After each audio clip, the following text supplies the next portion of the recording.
A very good afternoon and a warm welcome to all of you in our today's VCM on role of women in freedom movement. WMEC of ICA is proud to organize today's VCM under the theme Rashtriya Ekta Divas. The theme is a part of countrywide Azadi Ka Amrit Mahotsav initiative and research by Government of India to commemorate and celebrate 75 years of independence. As you may be aware, every year Rashtriya Ekta Divas is celebrated on 31st October on the occasion of birth anniversary of Sardar Vallabhbhai Patel ji. We at WMEC feel honored to be able to organize such programs under the Ekam series, which help in enriching the knowledge about our nation and contribution and sacrifices made by our forefathers for our independence. In today's VCM, we will be discussing role of women in our society and the immense contribution in the freedom movement of our country. Our learned speakers will enlighten us on the contribution made by some famous and some not so famous women freedom fighters whose courage, strength, and dedications toward nation is something to be extremely proud of. We have with us today C.A. Sakshi Jain from Agra, C.A. Rajnandani Jain from Kolkata, and C.A. Priyanka Tebalwala from Mumbai to enlighten and deliberate on today's topic. The moderator for our today's VCM is C.A. Mohsineen Mirza from Lucknow. She has 10 years of experience in financial management and holds dual bachelor's degree in law and commerce from University of Lucknow. She has a certification in international financial reporting standards from ICAI. Over to you, madam, for taking the proceedings ahead. Thank you, ma'am.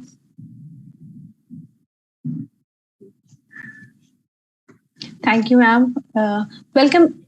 Welcome, everyone. Good afternoon. It is a moment of great pride for me to be a moderator for today's event on a topic that is a role of women in freedom movement. We are celebrating 75 years of independence, and it is imperative that we remember some of these women with extraordinary courage and commitment to bring a change. Mahatma Gandhi once said, to call women the weaker sex is a libel. It is men's injustice to women. If by strength is meant moral power, then women is immeasurably man's superior. Has she not got greater intuition? Is she not more sacrificing? Has she not greater powers of endurance? Has she not got greater courage? Without her, man could not be. If non-violence is the law of our being, the future is with women. Women's contribution to the movement have been from the very beginning. She was the queen who refused to give up her adopted son. She was a mother who did not cry when a son was sacrificed. She was the wife who was willing to wear white, but it was only when the most men folk were in the prison that our women jumped into the arena of freedom struggle. They had always been contributing to the freedom struggle, but the wave of unprecedented enthusiasm that surprised the British government was when they came to the forefront of the struggle. The secretary of the British government had to confess that nothing had disturbed him more than that great awakening among the Indian women and the part that was played by them in Indian politics. We are very proud to be deliberating on this topic today, and our first speaker is none other than a very young and dynamic member, C.A. Sakshi Jain. She's a practicing chartered accountant from Agra. She has been a co-opted member of our electoral board of ICAI, and she is currently a member of WMEC ICAI. Over to you, ma'am. Thank you so much, ma'am. Thanks a lot. Very good afternoon to all the members present here. And I seriously I hope you all are doing well and safe. So today we are here to celebrate Azadi Ka Amrit Mahotsav under the theme of Rashtriya Ekta Divas. Since 2014, on every 31st of October, Rashtriya Ekta Divas or National Unity Day is observed as a tribute to Sardar Vallabhbhai Patel, an Indian politician who plays a vital role in India's struggle for freedom, and then during the integration of country. He is also called, he has been given a nickname of Iron Man, and he is also popularly known as Founding Fathers of Republic of India. Why? Because it was him who persuaded almost every princely state to accede in India. His commitment to national integrity and in this newly independent country was uncompromised. And talking about the Azadi Ka Amrit Mahotsav, so this is a 75-week celebration and an initiative by Government of India to commemorate 75 years of India's independence and the glorifying history of its people and culture. So this Azadi Ka Amrit Mahotsav is designed in a way to achieve different objectives. One of the objectives under the theme of Rashtriya Ekta Divas is to acknowledge, is to bring into the spotlight those freedom fighters who remained stayed in the dark and contributed as much as others, but their name were disappeared on the pages of history. So today, as a part of this VCM, under the theme of Rashtriya Ekta Divas, we'll try to honor, we'll try to mark the role of women freedom fighters, at least in the freedom movement. And other than that, also the role of women in our society as a whole. So if we try to look into the history of women freedom fighters, it can be seen, it is full of women pioneers shouldering, critical responsibilities in India's struggle for freedom. The contribution of these women cannot be overlooked. There are not many courageous women who came forward, who raised their voice against Britishers, but unfortunately, some of them are known to us, and many of them remain unsung, unacknowledged, and they did not find place in conventional freedom movement storyline. So today we'll try to celebrate, today we'll try to promote the selflessness, the true spirit, and the undaunted courage of these courageous women. I would like to start with telling you that women participation in freedom movement started as early as 1817. If you have never heard the name, then I would like to tell you that Bhima Bai Holkar, the granddaughter of Ahilya Bai Holkar. Ahilya Bai Holkar was the queen, noble queen of Maratha Empire. Her granddaughter Bhima Bai Holkar gave a tough fight, fought bravely against the British colonel John Malcolm. John Malcolm was the statesman, the historian, and the statesman of the East India Company. And Bhima Bai Holkar gave a tough fight to British colonel. Although, unfortunately, she was decisively defeated. But the point to be noted here is she was the first woman to wield the sword against the Britishers. And it is believed that it is her action of taking East India Company as a soldier inspired Queen of Jhansi, Rani Lakshmi Bai, to fight against British operations under the Great Revolt of 1857. So this is how you see, since ages, women have a great role to play in our society. The act of one woman is inspiring, is empowering the other women to do the same. This is just an example. If I have to line down the examples, I would like to start with the first War of Independence that started in 1857 and continued in 1858. I've already told you that Jhansi Ki Rani, Lakshmi Bai, was the heroine of this great revolt of 1857. And after this, the Jallianwala Bagh massacre in 1919 happened, a chapter without which the story of freedom movement is incomplete. A lot of people lost their lives, including women and children. And this is because of the Jallianwala Bagh incident that people of India realized that they are being oppressed by Britishers, and this started a non-cooperation movement 1920.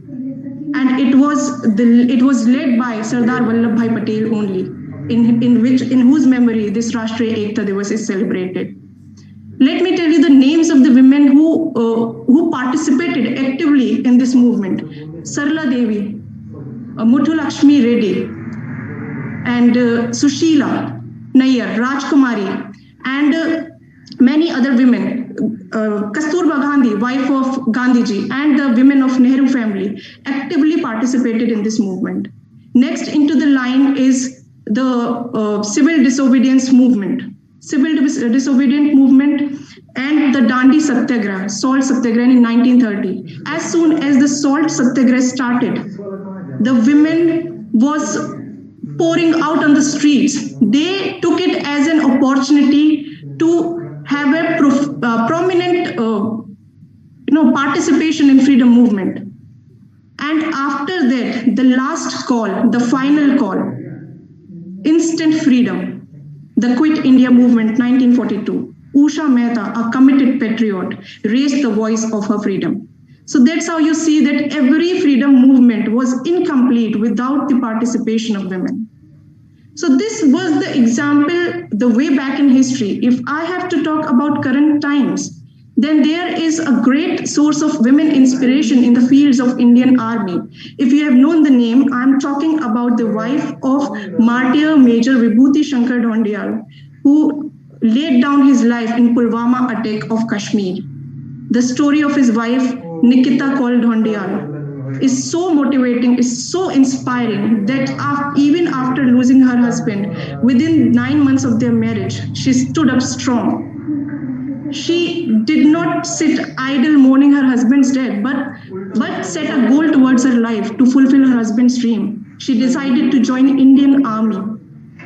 And now she is serving as a lieutenant in Indian Army. She gave a clear-cut message to the society that life without a goal and a vision is a complete blank, is an empty one. Especially for women, if you want to live, if you continue to live with your life after any casualty, you should have to make a goal and vision towards your life, no matter what, short term or long term.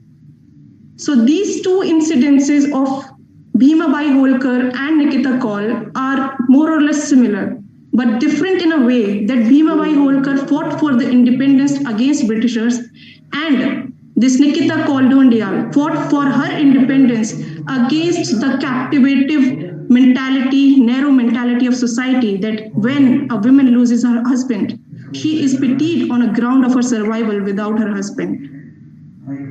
So she gave the message to the society that it's not always we need a push start to work. It's sometimes we can work on a self start too. It's not always the external motivation that is enough. Sometimes to keep that fire alive in us, we need that internal motivation from inside.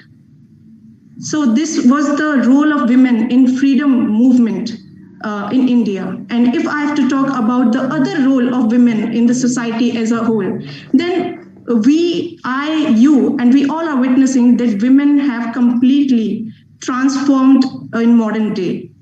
Especially the urban women have changed from being mere homemaker to modern day multitasking women, handling responsibilities without fear.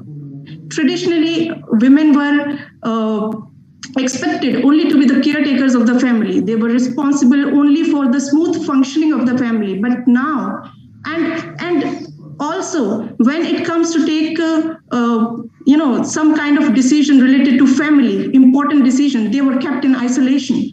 But today you can see that women are more independent. Women are taking decisions boldly. Women are standing for their right. Women are walking the path of success. And this can be termed as women empowerment, because women are being able to access opportunities. Women are being able to access every field without any limitations and restrictions. And this is the reason why society has also changed its view, its stand to look at the women. So we have witnessed that in every sphere of life, women have achieved great progress, be it Kalpana Chawla, a space queen, be it Indra Nooyi, PepsiCo queen, be it Sushma Swaraj, first spokesperson, be it Avni Chaudhary, flight lieutenant, Air Force officer to fly MiG-21, the first women, be it Hima Das to achieve gold medal in athlete, be it Kiran Majumdar, a self-made millionaire, who is the founder, who is the chairperson of Biocoin, the biotech-based company in Bangalore. Be it Roshni Nadar Malhotra. She is the first woman to lead a listed IT company, HCL. And how can we forget the rural women, the role of rural women in today's society? It is because of them. They are supporting the food and nutrition security of India. So this is how you see the role, and these are the perfect examples of the role and importance of women in India. Thank you so much, and over to the moderator.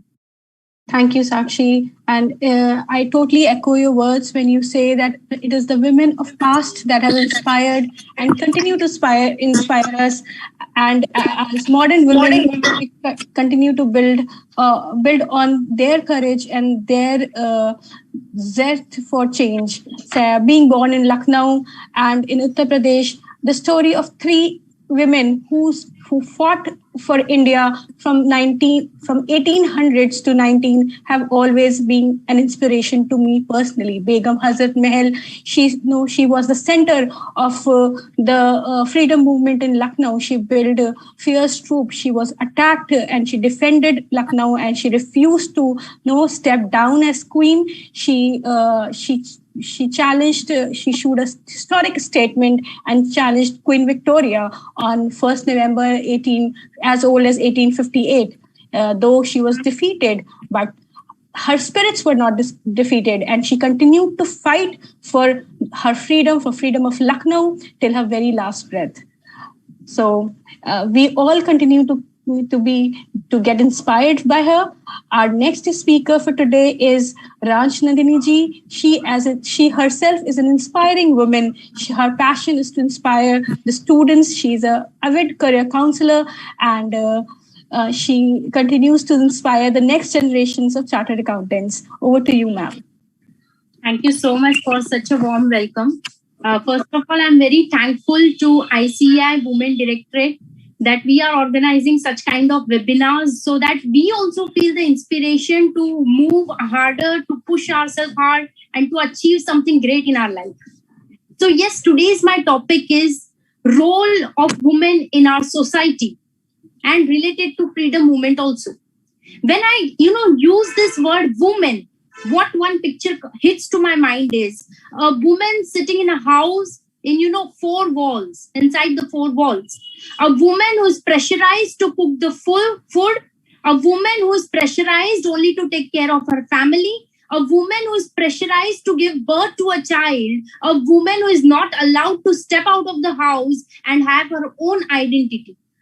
Yes, this was a woman phase from which we have evolved.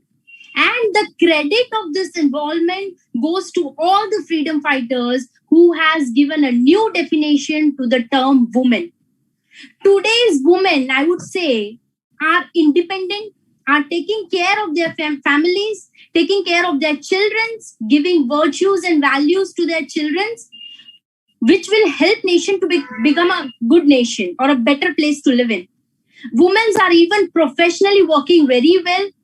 For example, take example of Indira Nui, Kiran Mazumdar, and etc., etc. We are financially growing strong. We are emotionally growing strong. We are even socially growing ourselves very strong. And the reason of this evolvement, I think the whole reason goes to our freedom fighters. Yes, I am talking about Savitribai Phule. Yes, we all are educated today. Yes, we are having our degrees. We are having our good qualification with us. And the whole credit goes to one woman who has fought her life to give education a right to everybody in this world, especially women and the lower caste people. Savitribai Phule was 9 years old when she got married. Her husband was 13 years old. A woman in just 9 years old, a woman of 9 years old had the courage, had this feeling of, hatred within herself that why lower caste people or why women are not allowed to go and educate themselves. Having this inspiration within her, she started a movement. She was studying, her husband was studying, and she was the first lady with her husband's support who has started first school in India. Yes, the first women's school was started by Savitribai Phule. After that, only women started studying. After that mission, when she got the success, she has opened schools and colleges across India. It was not only one school, she has opened many schools and colleges across India. And I guess that is the reason that we are holding all the qualifications. The whole credit goes to Savitribai Phule. Yes, that was not her only mission. She has fought for even pregnant women who were not taken proper care of. She was literally giving another home to all the pregnant women who were not having good, hygiene or good food to take care of themselves. There was a tradition that after husband's death, women were, shaved. She was standing in front of them and asking for an anti-movement, to not to shave the head of the woman whose husband has expired. She has been involved in various movements which were related to women, and she was successful. And today's women, still after such kind of inspiration, are still not able to fight well, still not able to grow themselves well. There are many cases when, because of family pressures or because of the guilt within the woman itself, we are not rising. We feel that family is the basic responsibility, and if I go and do something against it, it will be, like insulting the family which I'm born to. But when we look at Rani Lakshmibai, we will feel after her husband and child was dead, this woman, Rani Lakshmibai, she went with a foreign war with a Britisher. Yes, she did not win, but she is an example not only in India, but across the world for her fighting spirits. I will not leave Jhansi.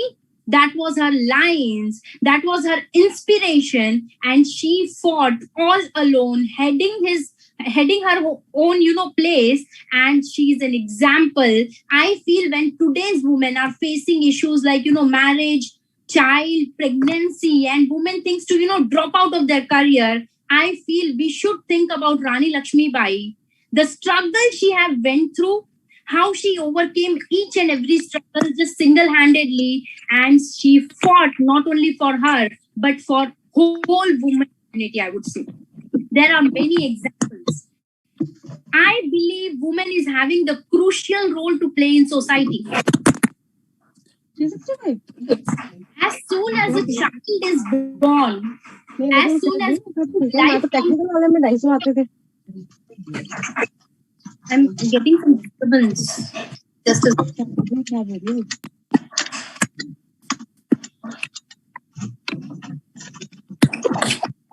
Shanu ma'am, I guess you are not. Hello. Ma'am, you're audible. Okay. Yeah. So today's role of a woman in our society is that important, building a nation. As soon as a new life comes to earth, a woman is the first person, even before the life is coming to the world, she is giving her the nature, the attributes, the attitude to fight into this world. As soon as a new life comes to this world, woman is responsible for the health of that child. Woman is responsible for the sanskars of that child. A woman is responsible for the education of the child. A woman is responsible for creating a profession in which that child will be working, which will be contributing to the GDP, to the national, respect of our country. It is not only a woman, I would say, she is like, God herself. When a woman is, well educated, when woman is having virtues within her, when woman can remind herself of all the freedom fighters who gave a new definition to women, she would realize what role she actually plays. If rape is a problem today, I feel we need more strong women who raise better sons, to educate them, to give them that values that they respect each and every girl. So I feel in order to stop rape in India, we need more educated and strong women with high values in themselves.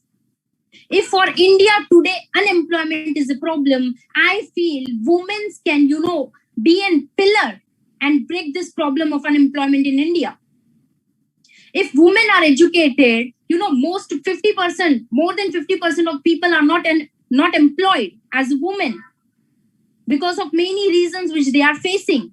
And they feel the struggle is real. I also believe the struggle is real. But the struggle which our freedom fighters like Sarojini Naidu, like Savitribai Phule, like Fatima Sheikh, like Rani Lakshmibai have fought, our struggle is not that big.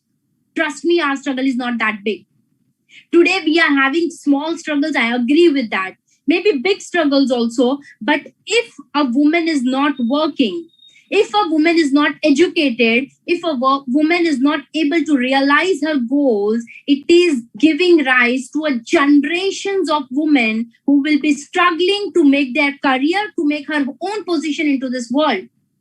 For example, if I am not working today, my daughter will be again facing same struggle. My daughter-in-law will be facing same struggle, and so on. The trends go on.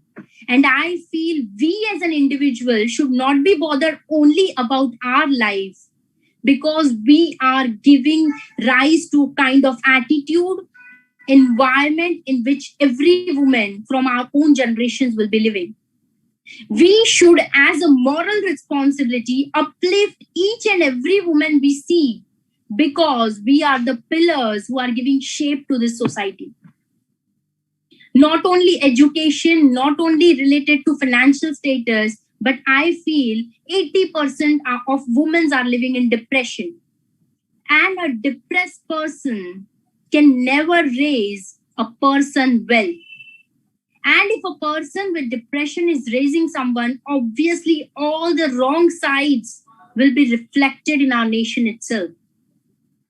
If Sarojini Naidu was not having that, fighting spirit, she was the first political leader in Congress party as a woman. If she could do it and we find an inspiration within her, then we can do it too. We are the pillars of this society. We have to stand strong. We have the moral responsibility to uplift each and every woman in this world.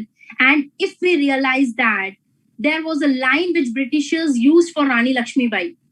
If there were 10 women like Rani Lakshmibai, we would have to leave this nation right now. That was the line which was used for Rani Lakshmibai. Imagine the level of, struggle she did, the courage she had. And if today we are imbibing that nature within us, automatically generations will be better. Automatically this India will become more great place to live in. I feel every woman who feels that, we are not making up things good, we are not living up to our expectations, we should take courage from all the freedom fighters who have sacrificed their lives, who have sacrificed their whole profession, everything, and made us a new kind of woman today. If I asked you what are the struggles that women in that time have faced, imagine a girl getting married to a man who was double of her age. We even feel like laughing today, but that was the reality at one point. And Savitribai Phule was a person who was fighting against this. Savitribai Phule herself got married at the age of 9, and she was making sure that child marriages should completely stop now. She was the person who has opened schools across India, and she was the person who has given everybody right to Vedas and our scriptures, which was not given earlier. As a woman was restricted only to kitchen and everything, she was the person who gave women the right to come to schools and educate herself. Still the struggle is not over. Still we are not free. Still we are fighting, and if to give a tribute to the freedom fighters who have fought so much for us, it is our moral responsibility to come strong into this world, to have our own identity into this world, to give shape to this society, and to take care of all others women who are working with us, to uplift them. Because I feel if a woman is uplifting the other woman, automatically the nation will grow. We should be reason behind other success too, and automatically we'll be living in a better society.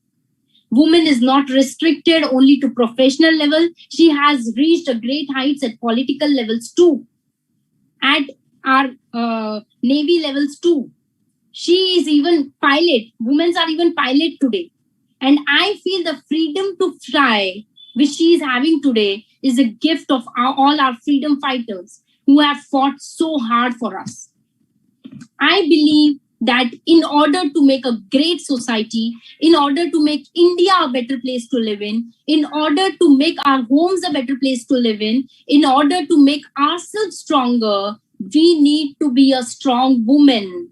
And only then we will be able to uplift our whole nation. As a woman, we are not only building ourselves, our own career, we are adding to the nation's GDP, we are adding to nations everything, I feel. Because a society where there are no values and virtues and only financially grown society will be of no use. We are the persons who add values and virtues to the society. We are the person who gives emotions to this society to take care of the lower people. We are having this power within us. As a woman, we are not only multitasker, we have intelligence within us. We are emotionally very strong. And that is the reason why God has made us like that. We are given some special powers, and these special powers, if we use to our best possible ways, automatically we are contributing to the society. And trust me, it is not only your life. When you are living a successful life as a woman, it is an inspiration for many people who look at you. When they see you grow, they get an inspiration from you and they are growing too. So you not living your life up to the mark is not only impacting your life, but you are not giving someone an inspiration to shine into this world. Treat this as a responsibility within you to become stronger, to come stronger and shine into this world. I hope I have conveyed my message regarding role and importance of women. And I know every one of us is struggling, and we are the whole and solely responsible for giving this woman a new definition again. A woman who is treated well, a woman who is not every time, roaming around, who is in a haste to manage her work life and her professional life, to manage her personal life and work life. We will be giving a new definition where men and women will be sharing the equal responsibilities, and women will be coming up and working to their whole potential, I would say. Yes, today we have done it up to a certain extent, but yes, the struggle is still there. Yes, the problems are there, challenges are there, and we as a woman has this responsibility to shape ourselves well and to give new definition to the term woman for the generations to come.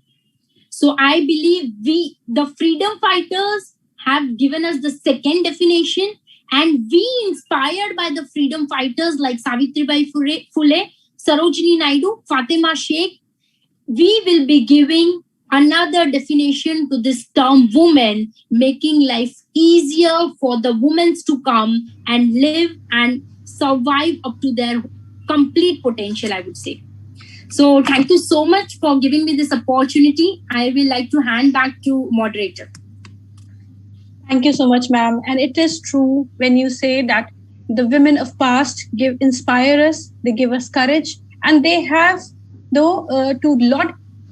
contributed immensely to the life that we are living today, to the freedoms that we have, to the opportunities that we have. We owe a lot of gratitude to the women in the past. Savitribai Phule specifically is considered to be the mother of feminism. It is her courage, and it is her passion and her love for change, for bringing gender equality that continues to motivate us.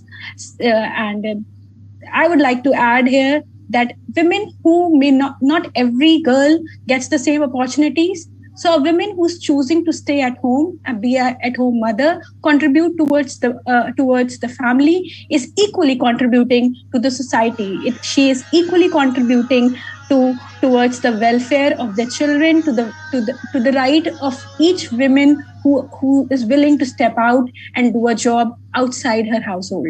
So as women, it is our choice to stay at home, and it is a choice to work. In both ways, we continue to contribute to the society, to the well-being, and to each other as well.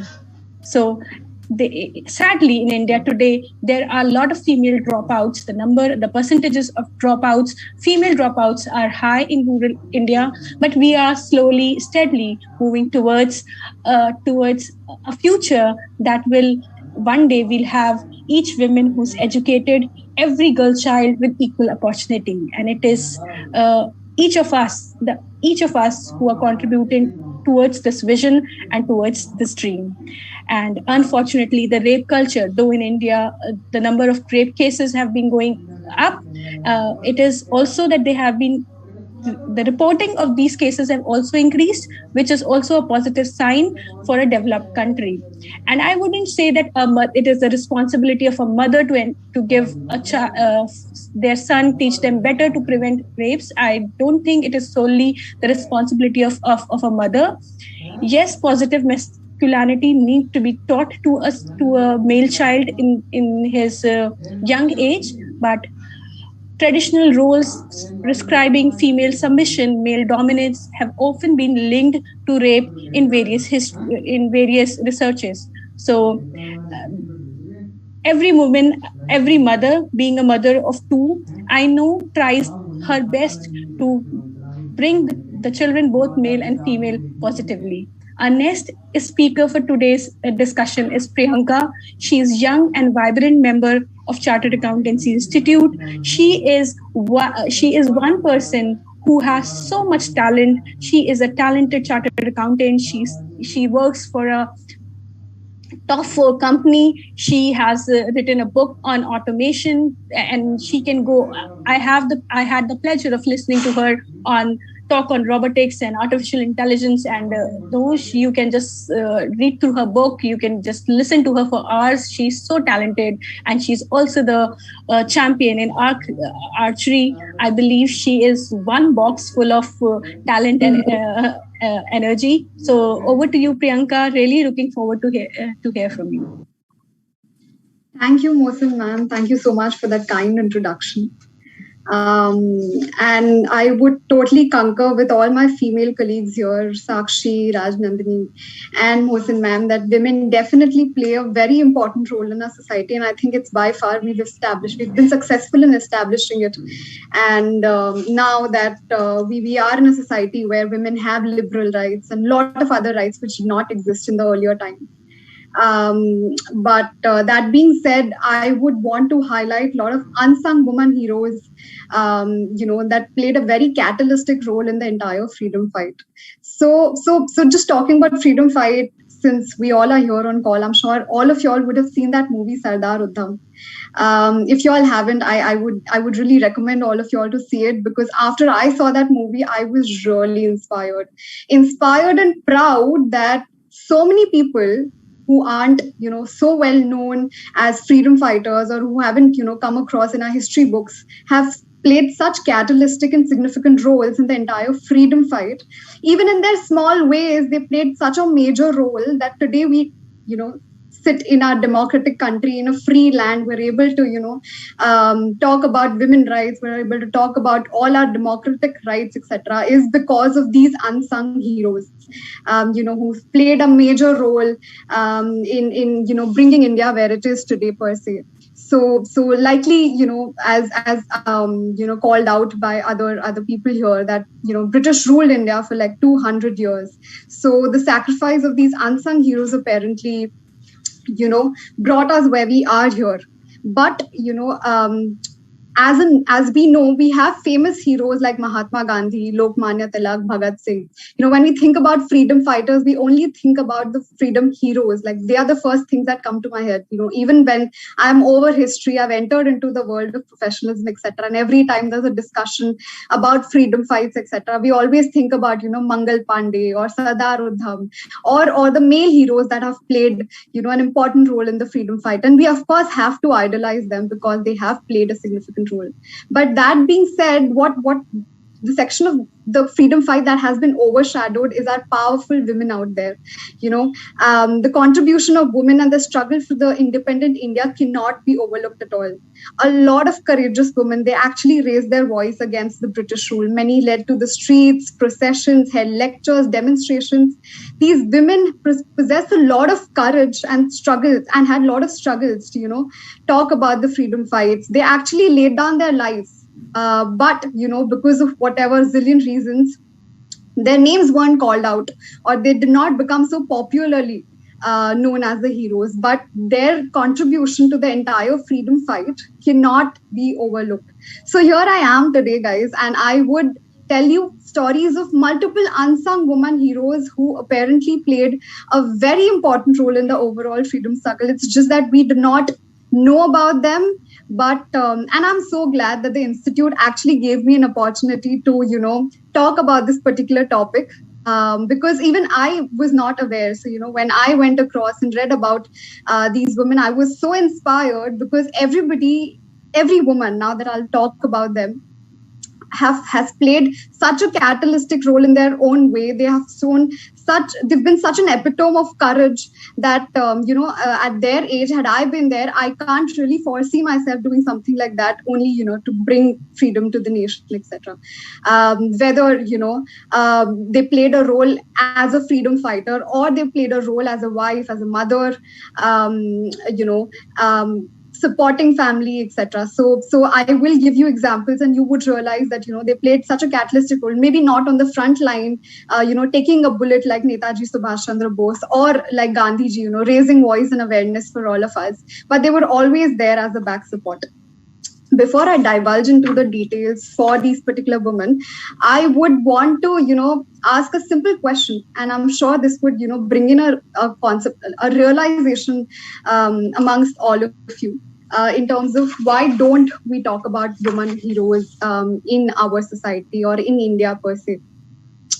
Because when I, Googled about or when I wanted to read about the women freedom fighters, or whenever I type Freedom India, the top 4 or 5 names that come across is, Bal Gangadhar Tilak, Mahatma Gandhi, Vallabhbhai Patel, Lala Lajpat Rai. So all of these basically come the top charts. And it's very rare that you have a woman leader who's, coming up and saying that, okay, she played a very important role. So you, of course, how Rajnandini ji spoke about Rani Lakshmi Bai, and she spoke about Savitri Bai Phule.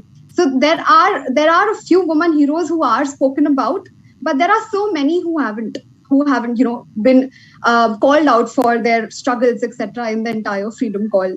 So did you know that Bal Gangadhar Tilak's wife, Tapi Bai, also known as Satya Barmadi Tilak, also played a very important role. But, she was overshadowed, under the popularity of Bal Gangadhar Tilak, who's known as the father of modern India and a maker of modern India. So apparently, like you see, and we know that quote, behind every successful man, there is a woman. But who actually talks about that woman? At the end of the day, when there is a successful man, he's there. People talk about him and he's famous and we look up to him and we idolize him. But that woman who's actually supporting that man to achieve his goals, in this case, basically achieve the freedom, nobody's ever spoken about them. So today I will talk about these women, and you would realize that these women who have supported these men to achieve the freedom fight have played such an important role. I would like to name 4 of them specifically. Bal Gangadhar Tilak's wife, Satya Barmadi Tilak, like I said. Then Mahatma Gandhi, who's the father of modern nation. We all know he's done. He is the epitome of freedom struggle, non-violence, satyagraha, and so many principles that he's laid down. But how many of us actually talk about Kasturba Gandhi? I mean, she is Mahatma Gandhi's wife, and had she not been overshadowed by the fame and popularity of Mahatma Gandhi, she by herself is a very great freedom leader and had done such great heights and merits in the entire freedom struggle. Also talking about Javeri Ben Patel and Radha Devi. These are the respective wives of Vallabhbhai Patel and Lala Lajpat Rai. Have we ever heard these names in history? Like, have you ever heard or spoken about Javeri Ben Patel or Radha Devi or Satya Barmadi Patel Tilak? I mean, I personally have never heard his name. So this And again, this is to my gratitude towards the institute that I actually got to read the stories of such, such women who played such courageous stories and such courageous roles in the entire freedom struggle. Let me tell you a small story about Kasturba Gandhi. And she was married off at a very young age. She was barely 13 when she was married off to Mahatma Gandhi. And at a very young age, she was laid a lot of restrictions from her family and her husband. She couldn't go out and she couldn't talk to people, etc. So that's when there was certain feeling of protest, certain ignited. So women have always been suppressed, and that, eventually leads to a feeling where you want to voice out, you want to fight things out, and you want to, reach that power of equality. And that very feeling, eventually boiled up to becoming a freedom fighter and raising voices to even higher authorities like the British colonial rule, etc. So not just within the family bringing equality for women, but outside the family when we're fighting for a country, for resilient people who have been oppressed by the British rule. So if I had to literally voice out her story, she was a very resilient freedom fighter. And, she apparently became an integral part of the Indian freedom movement and continued to, participate in the civil disobedience campaign and marches. So women across, India looked up to Kasturba Gandhi for inspiration. So of course, Mahatma Gandhi has always been an inspiration and the father of modern India. But, looking at Kasturba Gandhi's movement and, her contribution towards the nation, there were women who wanted to come out of their houses and not just cook and look after the family, but, to become a part of the freedom marches, to raise voices, whether it's quit India or, go back the Britishers or, raise voices against Inqilab Zindabad. So these were basically multiple marches that were led by female freedom fighters as well.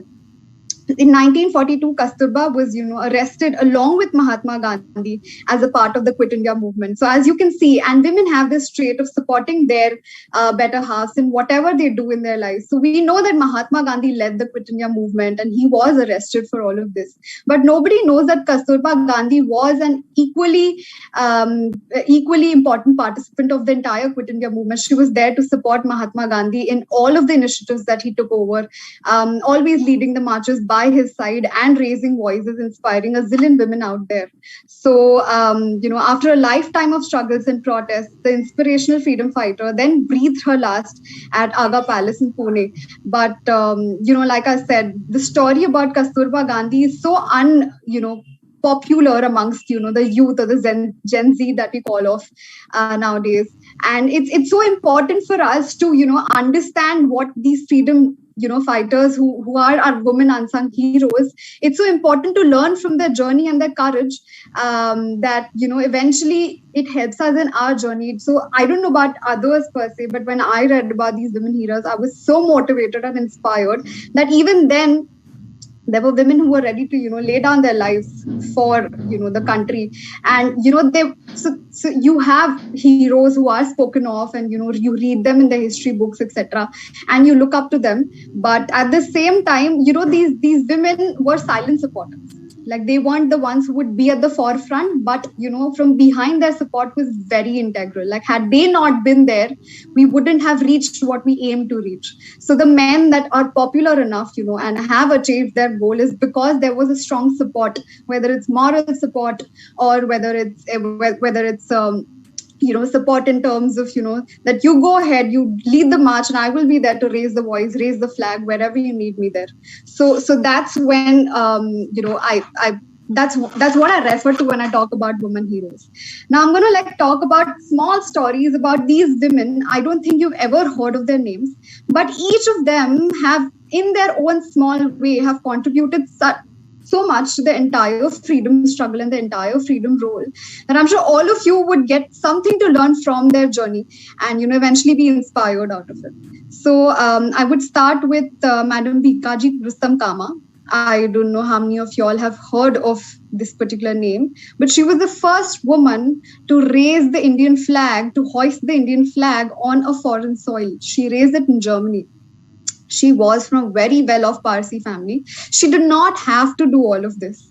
But apparently, she had this thing that she had to fight for a country, bring in equality for women. across the country and nation like India, and at the same time, fight for the freedom struggle. So in spite of being from such a well-off Parsi family and, being there in Germany, etc., instead of, enjoying the luxuries of being on a foreign soil, she chose to be a freedom fighter and hoist a flag there.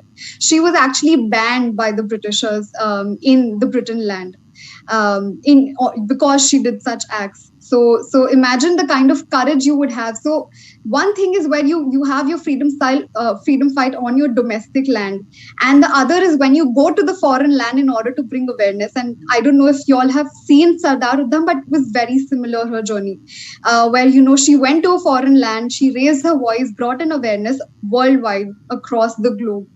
Even the end of her journey was very inspiring, because in spite of being from a rich family, she sold away all her assets and chose to open an orphanage to support girls, like little girls, to, become what they aim to be or aspire to be in their journey in future. So if you want to basically, and there were certain nuances that I picked up from their stories, right? So it's not just that I read about them, and of course it brings in pride, but at the same time, what you learn is that women, apart from, being great homemakers and holding family together, can also be extremely courageous when it comes to voicing our thoughts.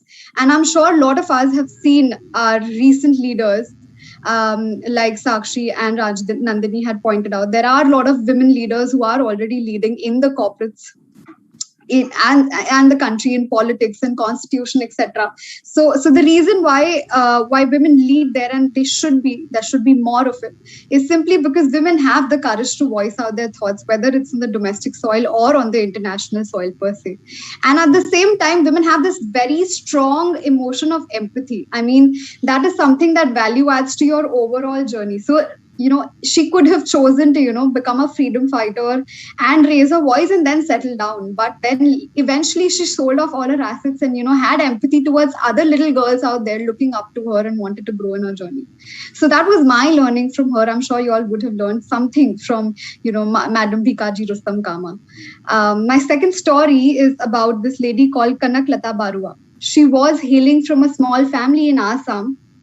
Again, when I say that women played an important role, she is a woman who actually laid down her life in order to bring us freedom.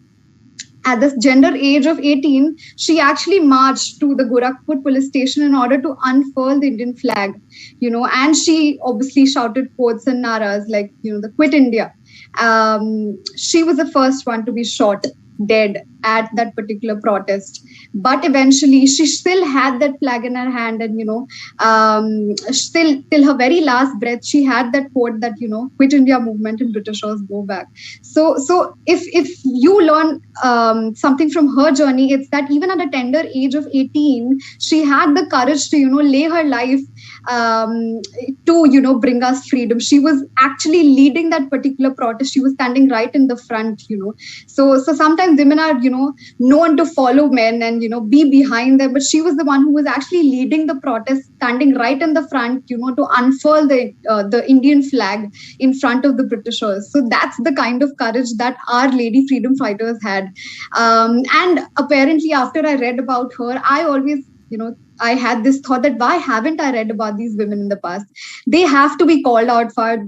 That's something we all need to know about these women. They, even though they did not have multiple achievements under their bucket, and they did not do multiple movements, but one single movement at such a tender age where she kind of lost her life and was eventually able to bring awareness amongst all in the adjoining territory and inspiring women to further join in the movement, is apparently a very important factor that has to be looked into when we actually read about freedom stories, etc. And they really inspire. The next story is about this lady called Mantangini Hazra. So if you are from Kolkata, you would be knowing about this, but she was the first female leader who has a statue in Kolkata. It was built, it was actually put up in 1977. In spite of a statue being there, I doubt if any of the Kolkataites who are there in this particular call would be aware of the role that she kind of played in the entire freedom movement. So Mantangini was known as Gandhi Barua. This woman was highly inspired by Mahatma Gandhi. and which is why she was called by the name of Gandhi Barua. She was so driven and immensely looked up to Gandhiji's teachings that she gave up all of her personal life in order to be a part of the non-cooperation and Quit India movement. Again, when I say that women actually laid down their lives, she was one of those who was shot thrice, and still, she held the tricolor in her hand and shouted Vande Mataram till her very last breath.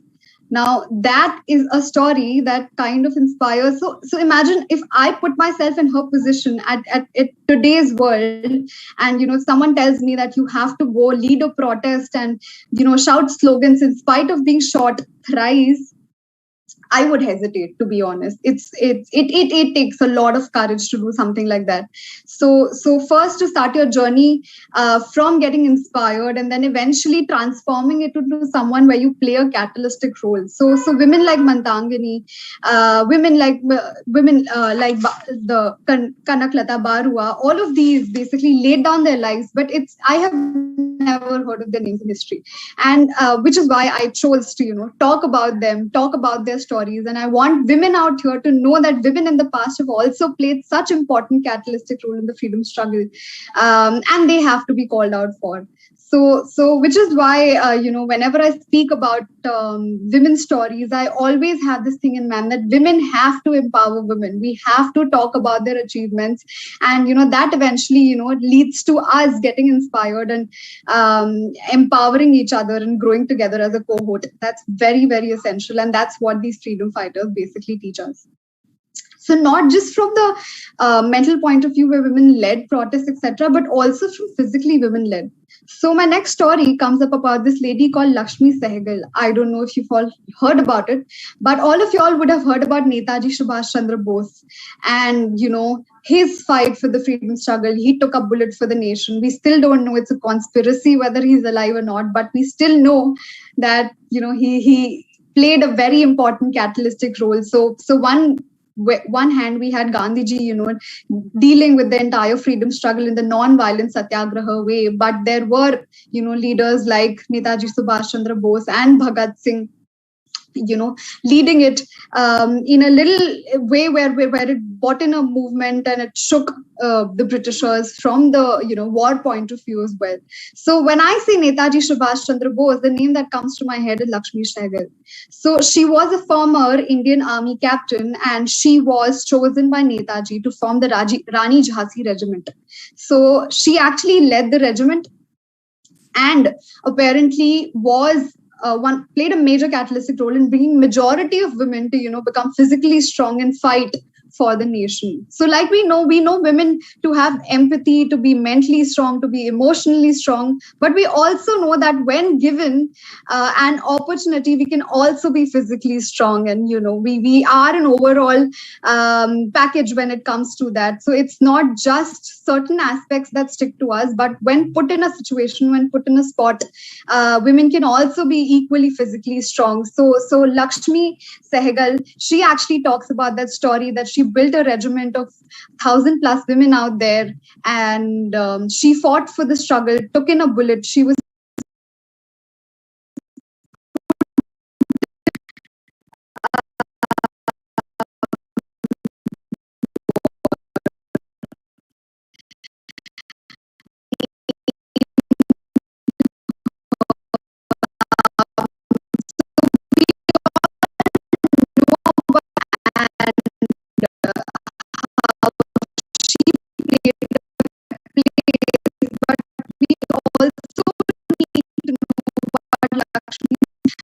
played an equally catalytic role, and being equally aggressive and vigorous out there on the borders, bringing India freedom. So all of us need to know about that part as well. My next story comes about this lady called Suchita Kripalani. If y'all don't know about her, let me tell you, she was the first chief minister serving the UP government from 1963 to 1967. If you ever get a chance, do read her book, her autobiography, which is titled The Unfinished Autobiography. It's her book. which says that as a child, she was a very self-conscious child. She wasn't one of those, who goes out and an extrovert who speaks out or fights for her rights. But, as a child, when her father told her the story about the Jallianwala Bagh, the Jallianwala Bagh massacre, she shook. And in spite of being an introvert, self-conscious child, she wanted to, make a presence and be a part of the freedom movement. That eventually she, and along with her sister Suchita, eventually evolved and, started raising voices when it came to from a tender age in school. And eventually, she became the first the first woman chief minister of Uttar Pradesh, where she, along with Aruna Asif Ali and Usha Mehta, led, the Quit India movement and other, famous movements like the Go Back India and Quit India movement, etc., where she played a major catalytic role. And she also, we all know the famous speech of Lokmanya Tilak, of the midnight speech of Lokmanya Tilak, but very few know that before he started his speech, it was Suchita Kripalani who actually, sang the national anthem and, supported him in his entire journey towards, giving us the famous midnight speech. So these are women. So if you kind of combine their journeys, starting from Suchita Kripalani, going on to, famous women like Rani of Jhansi and, Savitribai Phule, and going on to the unpopular ones, you see that they played an important role in politics, like Suchita Kripalani, or like Sakshi, who played an important role on the borders, and also, women who laid down their lives for the freedom fight, like Kanaklata Barua and Mantagini Hazra. So they were there. It was an holistic picture. They weren't just there behind supporting men like Kasturba Gandhi and Javeri Bain, supporting the men to achieve their goals, but they were also there in the forefront. They laid their lives in order to, achieve the freedom, or they basically went ahead and fought for the nation, or, they came to the constitution and, like Suchita Kripalani, voiced out and played an important role in laying down the first constitution of India. So they were there all across, whether it's politics, whether it was war front, or whether it was basically supporting men to achieve their goals. So if you see the overall picture, these women, even though they're not known for the roles that they played, they were there across in every field that, eventually led us to the freedom fight.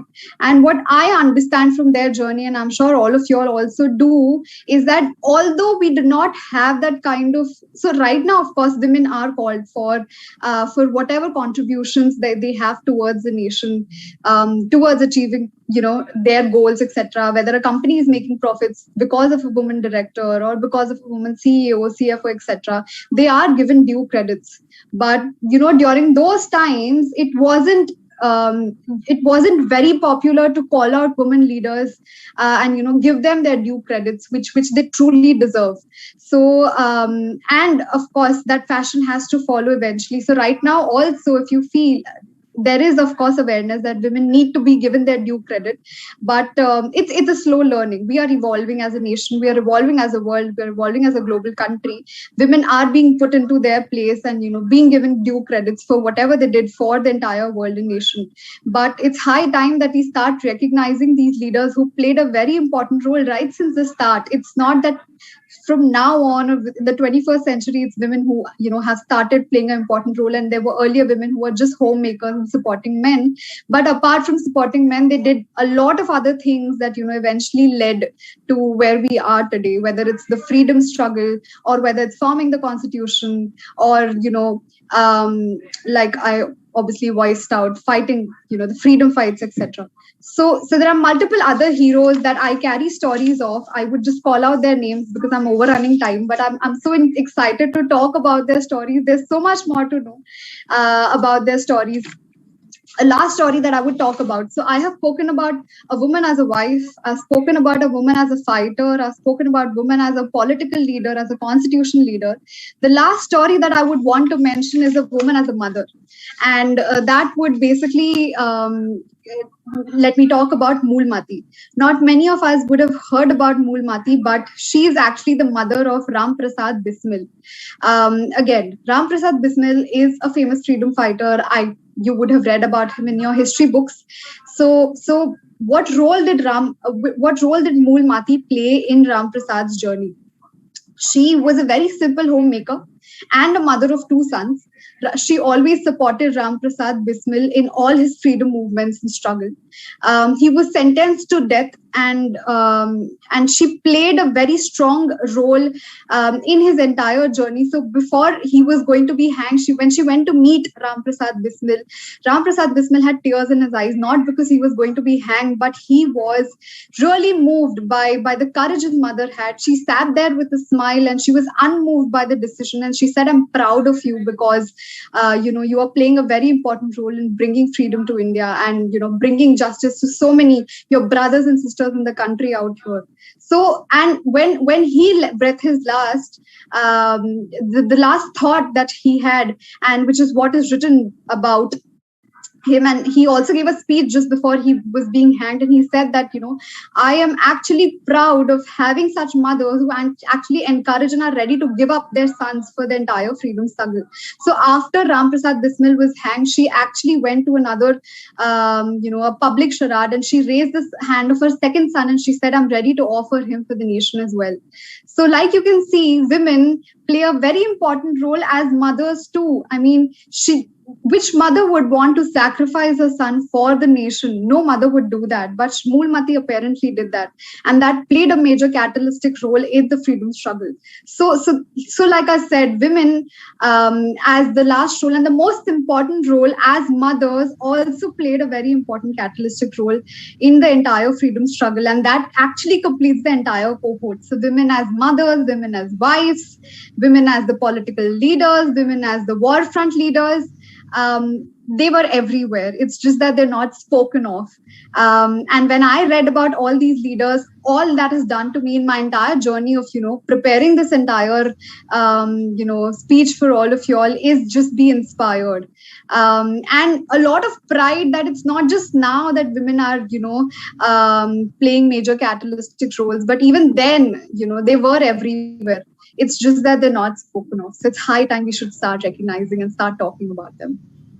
So that's all for my speech. I would hand it back to Mohsin ma'am to take the session forward. But thank you so much, and I would really recommend all of you all to please Google about these women fighters. All their stories are so interesting. I have like 40 more here, but I obviously can't talk about each one of them.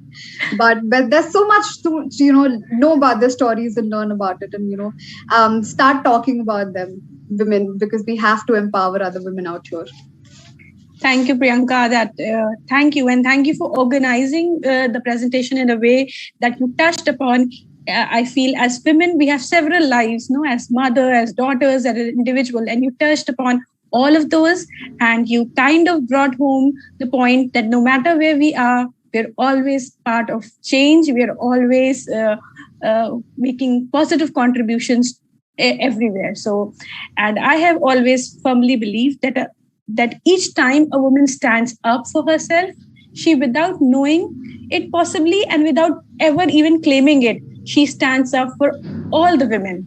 So thank you so much for bringing those stories out. I agree with you 100% that these stories need to be read. These need to be understood in a way that they inspire us, and they let us know that as educated women, as uneducated women, as working women, as being at home women, we are important, we are a vital part of the nation, and our contributions matter. So thank you so much. And one of the stories that I grew up hearing from my mom and my dad, and I was reminded after your session, was of Hazara Begum. She was born in Rampur to a very wealthy family, and she was sent away to Britain for education, where she joined the Indian movement. She became the first person on the. She's one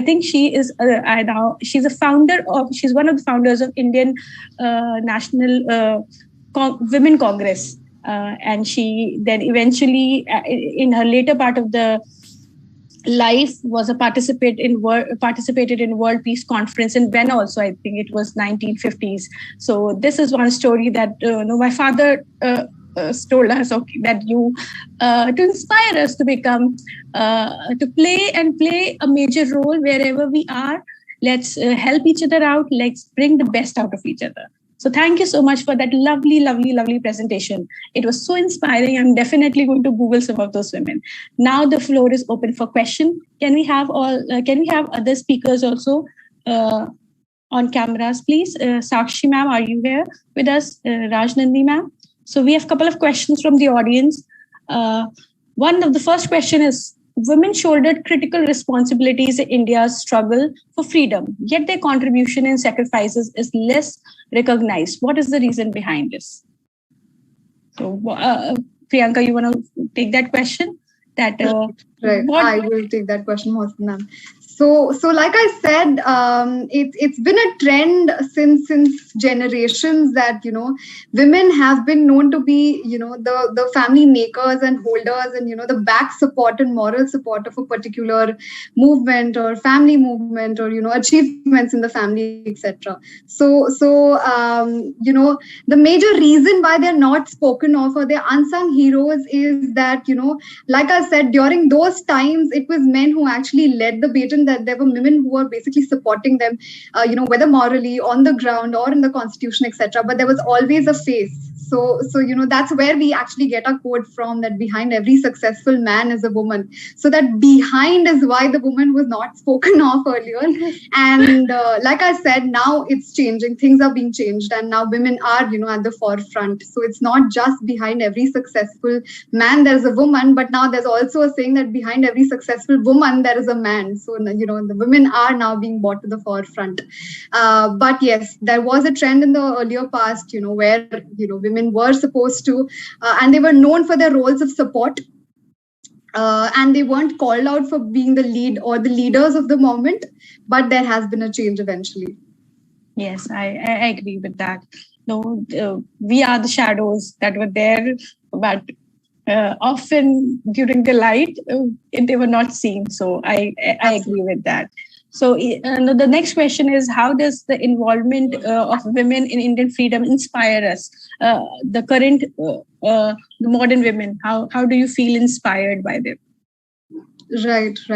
So like I said, that women were so courageous and so strong-willed, apparently, that when I read their stories, and I know I mentioned that I think multiple times in my speech, that every time I read a story, it actually inspired me, that whatever I do, I have to be strong-willed and courageous. I cannot afford to shy away from things just because I'm a woman out there and I cannot speak. So, when I walk into a corporate meeting where, there are 8 men and I'm like the only woman sitting there, I do not shy away to, put across my thoughts there and also lead presentations. I'm not there just to sit and listen, but I'm also there to voice out my thoughts. So, these journey of these women who were, equally there to lead movements, etc., lay down their lives, be courageous. Just if I try to, pick up those nuances and those aspects from their journey, I learned that I'm there. I have to be courageous enough to put across my thoughts. Even though I am a woman, I represent an important part of the society and I'm here to empower other women as well. So which is why, their traits, these traits of, being courageous, strong-willed, not shying away, really helps in today's times as well. Yes, and I think that is so true. Like I face the same thing when in a meeting I'm the only woman at times, and I have this little voice in my head that tells me that I need to do this not just for myself, for a junior female who is inspiring to come into that meeting one day. So I have that responsibility on my shoulders, not just for myself, but also for a fellow colleague who looks up to us, who wants to be this maybe a school girl who is still in school and wants to be a chartered accountant next. So we have to do this for others as well. So as women, we always have that small voice that tells us that we have to find that courage, look within, pull that confidence out, because you are here and this is your only chance, not just to make it right for you, but also for our fellow colleagues. So the other question the viewers have asked is that, no, we always been told that we are the weaker section, we are not physically strong. So how do you find the courage and to challenge that thought, and to just to come out of it? Sakshi, you want to take that question? Yeah, sure.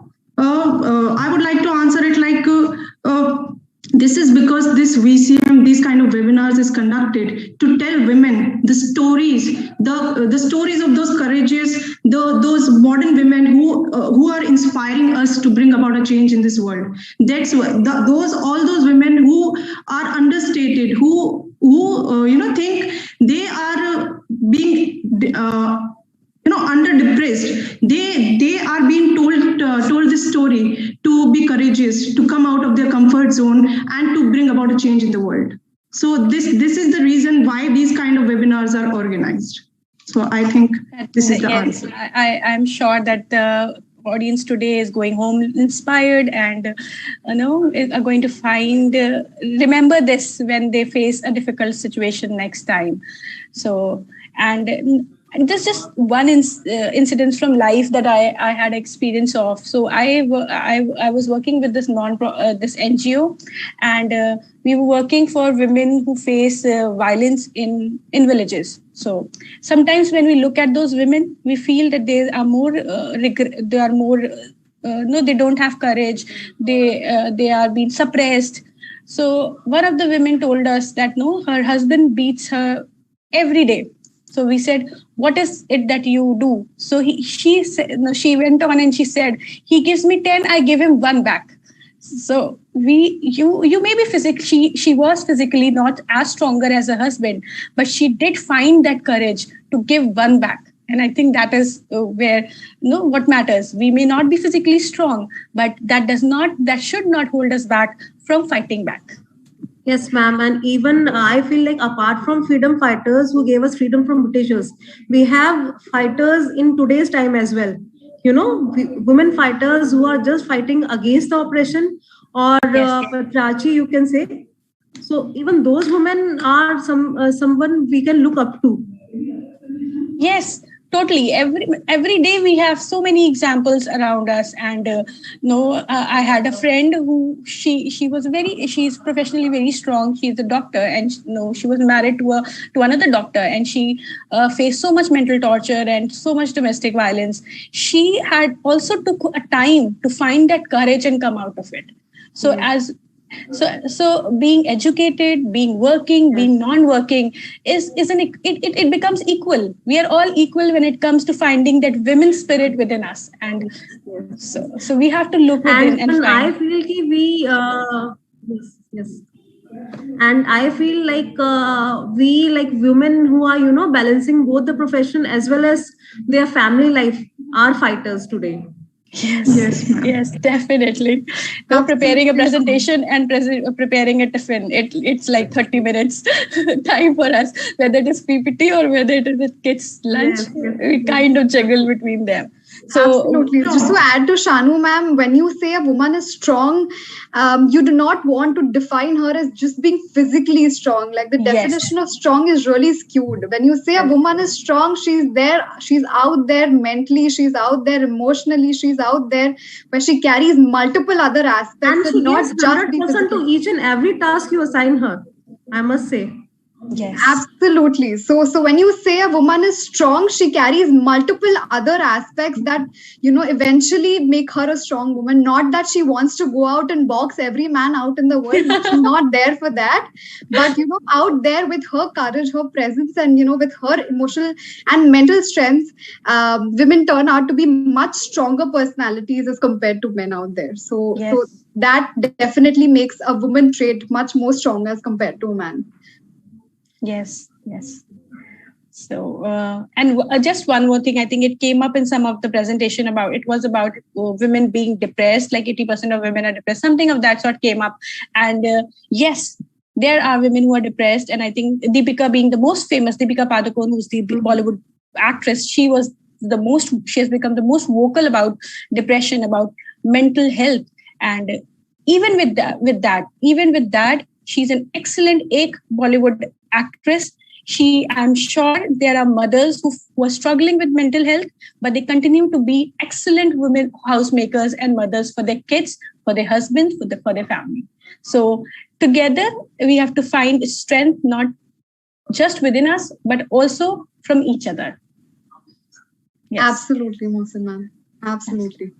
I think Sakshi would like to, enlighten us more about women freedom fighters. Sakshi? I think she's facing some network issues. But I think Priyanka can do. Priyanka has more stories. If you are Sharma, if you want to share. Yes, Priyanka. I think. Do you have something else for us? Yeah, I have a lot of more women stories, women freedom fighters, like the unsung heroes who haven't been spoken of. Like I said, I carry a lot more stories out there.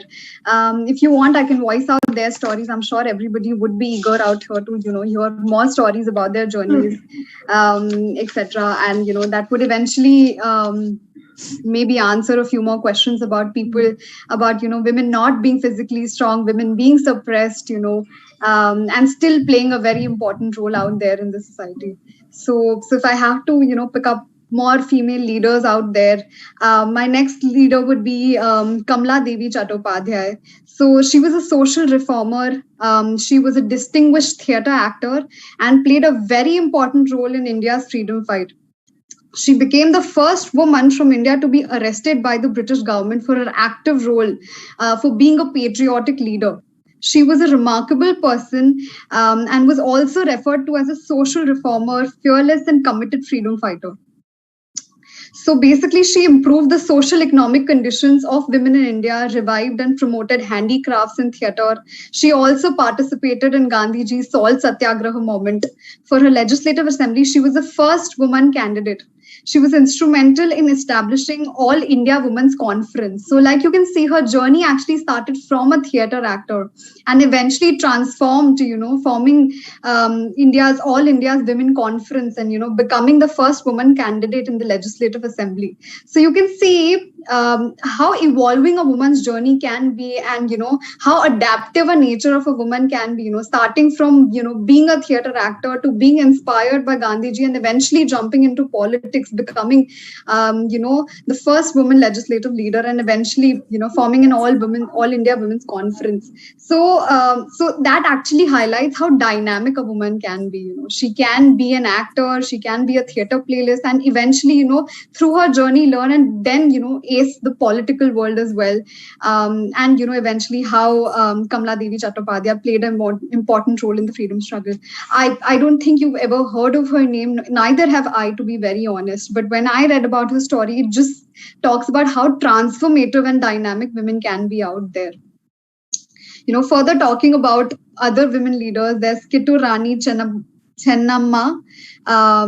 Sorry for my pronunciations, but apparently she was the queen of the princely state of Kittur in Karnataka. But yet again, gained recognition across the country for her efforts during the freedom struggle. Against the British policy of doctrine of lapse, she bravely led an army rebellion at the age of 33 in 1824. The resistance ended in her giving up her life and her valor to be an inspiration for every woman today. So as you can see, Kittur Rani Chennamma apparently she was a queen of a princely state. Okay, she could have actually led her life with all the luxuries that she had, being a queen of a particular state. But she chose to be a freedom fighter. So that actually emphasizes the quality of women being great decision makers and strong decision makers. I mean, in spite of having all the luxuries and happiness that she could have had and lived with it, she chose to be a freedom fighter and eventually laid down her life over one particular British policy that she wanted to fight against. So not a very easy decision to make, being at an important position that she was at that point of time. So again, if going back to the first question or the second question that was asked, that how these women's journey actually inspire me in today's world, it actually inspires me as becoming a strong decision maker. if given a choice to, give up all the luxuries that I have at this point of time. And, sometimes women also quit job nowadays to, look after their families. Women have maternity leaves, and then eventually, they take a year or two's break in corporate life, which actually slows down their entire corporate journey. And a similar male counterpart who started their journey would eventually, become like a CEO, CFO, and she would, still be at a director position because she took that, break of, maternity, looking after her kids, or maybe she's got newly married or entering into a new phase of life. So women, apparently, in spite of going through that particular phase, are strong decision makers, that in spite of being at a high or in their careers, they choose to give that up to, choose something towards their moral responsibilities to look after their family. I'm sure women nowadays are multitasked and they learn how to juggle both, but there are a lot of women who give up, those highs in their life to, achieve what they want. So that's what Kitu Rani's journey teaches me, that right from being a queen at her time, she actually gave up her life to eventually fight against a particular British policy. That's not something that any easy freedom. It's not an easy decision for any freedom fighter to take up. So that's something I definitely learned from her journey eventually. Similarly, like I said, I have spoken about Moolmati and Lakshmi Sehgal, Kamala Devi Chattopadhyay, Kitu Rani Chanappa, Suchita Kriplani. These are all forgotten women leaders, right? So when I want to, talk about each one of their journeys, I would obviously want to deep dive into, where they came from, what they did, eventually what was the final sacrifice, how did, we achieve freedom out of all of their eventual decisions and sacrifices that they made for the nation. Every aspect, from where their journey started to where they have actually contributed to the overall freedom struggle, everything is inspiring. It's not just so that you basically build your general knowledge and you need to know about it, but trust me, their journeys actually help you learn, in every phase of life. Even in today's generations, there are multiple qualities and aspects and nuances that you can pick up from their journey and put it in today's world.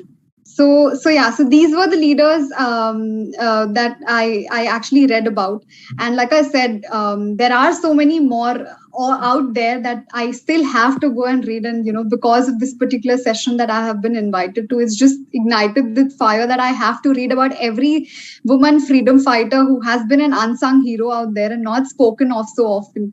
And I think I'm going to do that. Like every time I meet my friends or meet my colleagues, etc., I am going to quote their examples and say that, what, it's not just today that women are playing catalytic roles. It's been since generations. It's just that they're not spoken of. So I would want to, not quote just, one of Mahatma Gandhi's slogans or phrases when I, give out examples, but I would want to quote stories of these women, and their journeys when I kind of want to incorporate or make a point across, people I meet. So yes, and I think that is how we become the part of a change that we really want to see in the society. By these small little things, we kind of make a little bit of progress.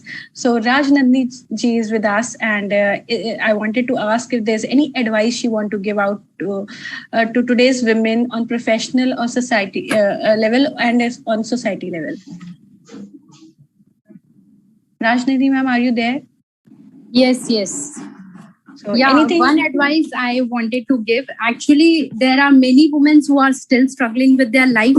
But yes, as Priyanka ma'am has well said, that whenever we feel, low into our life, because being a woman is a challenging task, but we are given this task because God thought that we are capable enough to handle all this. So whenever we need inspiration, I feel that freedom fighter women who have fought to, get us the freedom are an inspiration. They have fought for the freedom of the world, and we are fighting for our own freedom, I feel so. So that's like an inspiration which we get from freedom fighters like Sarojini Naidu and this Rani Lakshmi Bai and Savitribai Phule. There is again one more freedom fighter, I would say, who has inspired me as a mother. There was an incident in this Moolmati. She is a freedom fighter. there was an incident. Am I audible? Yes, Yes. we know. We're looking forward to that incident. I just spoke about Moolmati being the mother, playing an important role in the freedom fight. But like I said, there's so much more on their journey. So would love to hear from you. So it's like, not every patriot fought for independence in the forefront. Some of them quietly stood with their strength, like mother of famous freedom fighter Ram Prasad Bismil. Moolmati was one of those revolutionaries. There are few records about Moolmati, but one incident that is very crucial, I feel, is days before when Bismil was to be hanged, Moolmati went to his son. As Bismil broke down at the sight of his mother, Moolmati remained firm and solemnly told Bismil that she was proud of having a son like him. So when a words like this a patriot hears, whenever he's going to be hanged also, when he hears words like this, that's a true inspiration, which we as a woman can give to our children. We as a woman can give to our husband. Like Priyanka ma'am has, I guess she has well presented on it, that how as a woman, as a mother, as a wife, how woman has fought. So I feel this very connected with this incident, because I feel it's like igniting the fire within me. So whenever professionally, while balancing my work life and professional life, I face issues, I feel that this is the best inspiration which I get. That in spite her son was being hanged, she was there to say that she's proud to have a son like him. So I feel we as a woman have so much of courage. We as women can do wonders into our life, and we simultaneously can impact various lives. So I feel to, just be inspired by those freedom fighters. At least whenever we feel low, we can look back to our histories and ignite the fire within us, have the courage within us, and fight, relentlessly. That's all what I can say.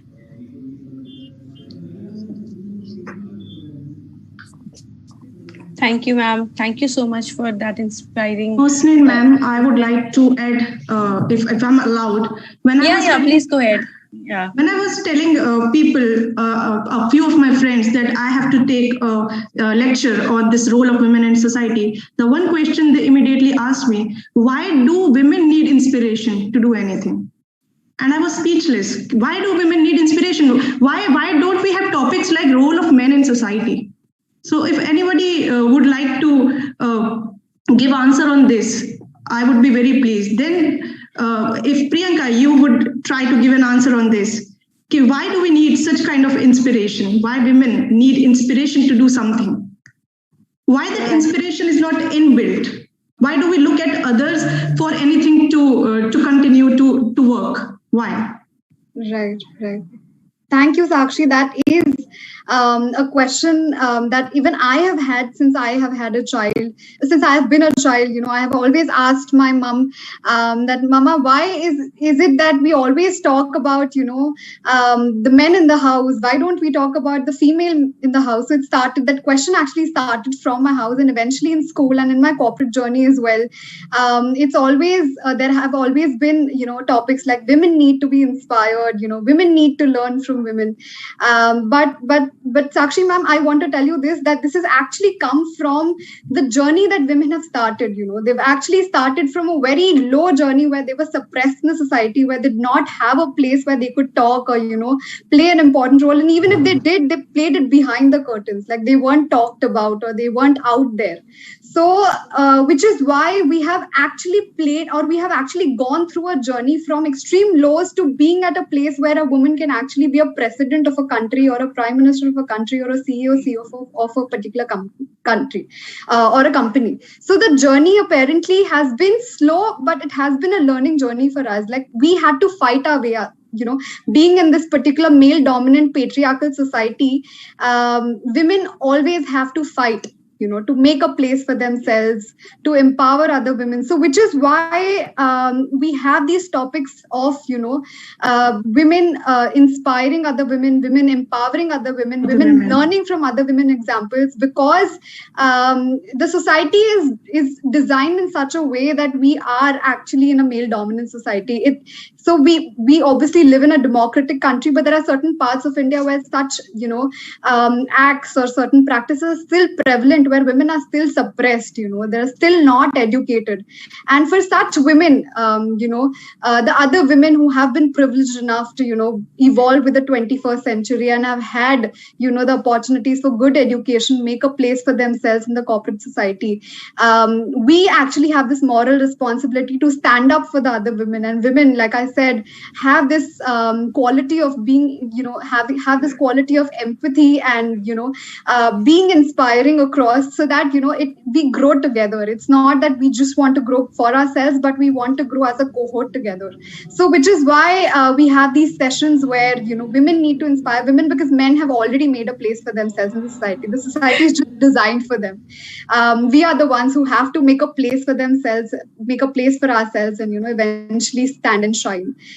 Which is why such sessions are very important, because we want to bring out this awareness of equality. Of course, I might be a feminist and not talk about men being chauvinist out there, etc. But at the end of the day, our ultimate goal is bringing equalism across, all the states, not just in our country, but across the world, etc. So we do have leaders, etc. And to be inspired is basically very important, reach that stage of equalism. Turning out our helping hands towards all those little girls in the little villages who are still, suppressed and, suppressed to look towards dreaming big or achieving big dreams, etc. So which is why, Sakshi ma'am, I feel it's very important for us to inspire each other and empower each other, and men don't need it. So because it's somehow there for them since day one, and I think they kind of take it for granted, but we don't, because we've learned, we have gone through a tough journey to achieve where we have reached in this society today. Thank you, Priyanka. That was an interesting thought. And like Priyanka said, that even I'm a feminist. So one thing I have always said to people is that feminism is not about men versus women. It is about people versus prejudice.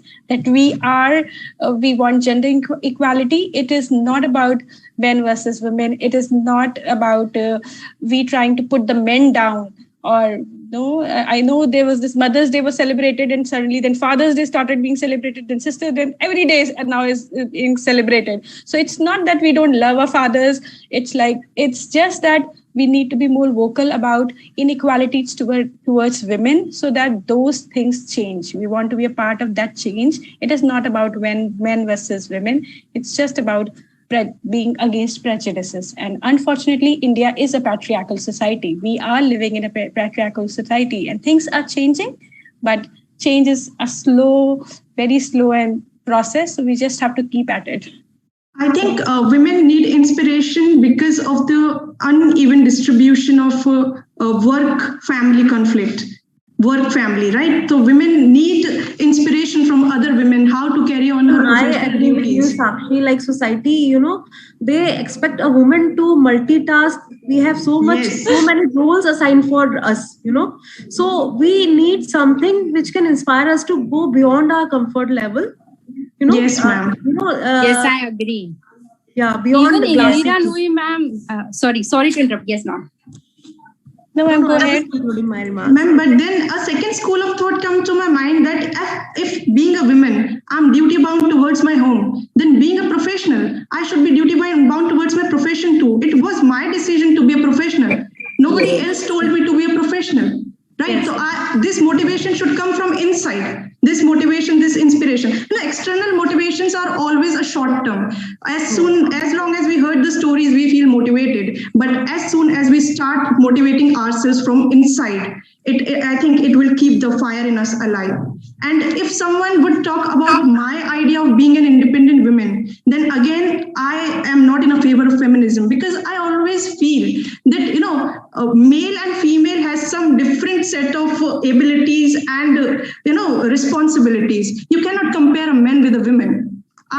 always feel if I have to be an independent woman, I will compare myself to myself. What I was yesterday, what I am today, and what I will be tomorrow. What I was not able to do yesterday, I will able to do. I should be able to do it today. And what I am not able to do it today, I should be able to do it tomorrow. So this is my concept of being Atmanirbhar women. So and that is really that is true, Sakshi. And just to add that as you say that this is your concept, and mine would be that household is a unit, right? It is equally mine and equally my husband's. It is not about that men and women. It's about a partnership. So when we marry someone, when we have kids, it's a partnership that we are bringing to the table. As chartered accountant, you have seen so many partnership deeds. You have each deed has this roles and responsibility allotted to each partner, and that's how, for me, the concept of house is like that we are a partners, and each partner, if we are 50-50, we have 50-50 profit sharing ratio. Then we should have 50-50 profit sharing duties. So that's how I see it. And for us, we are all talking about chartered accountants. Like we are in a position to make that choices. This was how we have been groomed in our house. These are the opportunities that our parents gave us. No, you have to give them credit. But there is a young girl in some house right now who is struggling with the right of going to a school. So she needs to have that external motivation. She needs to get that external influence, external confidence, because she cannot find it within the four walls of her own house, because that's the struggle she's having, a struggle to simply go to a school. So becoming a chartered accountant for her is a far distant dream. Right now for her is that she wants to go and attend a class 1 school. So that's where the external motivations come into force. That's where she can look around and say, okay, if that young girl could go to the school, I can do it too. I have met girls from some villages who have walked 10 kilometers. They walk every day 10 kilometers to attend a school. And they are forced to drop out when their menstrual cycle kicks in. Because the mothers, the fathers, the grandparents, they feel the girl has grown and she cannot step out of the house. So that's the struggle she feels. So she needs that motivation to say no to them, to their own family, to their own father, to their own mother, that I have the right to go to the school. You cannot ask me to stop going to school because I'm on my periods. So that's where the external motivation plays an important role. And thank you, everyone. Thank you for the interesting discussion that we have. And as I think we can go on for hours and hours and hours and talk about it. But unfortunately, we are time bound. So thank you so much. Thank you, WMEC, for helping us conduct this, giving us a platform where we can openly, confidently voice our opinions. And often those are different from each other's. And we are willing to share the same platform, voicing those. So each of us is important. And I would like to congratulate us for holding this a very successful event. Thank you so much. Shani, thank you, everyone. Thank you, all the speakers of today's program, and thanks a lot.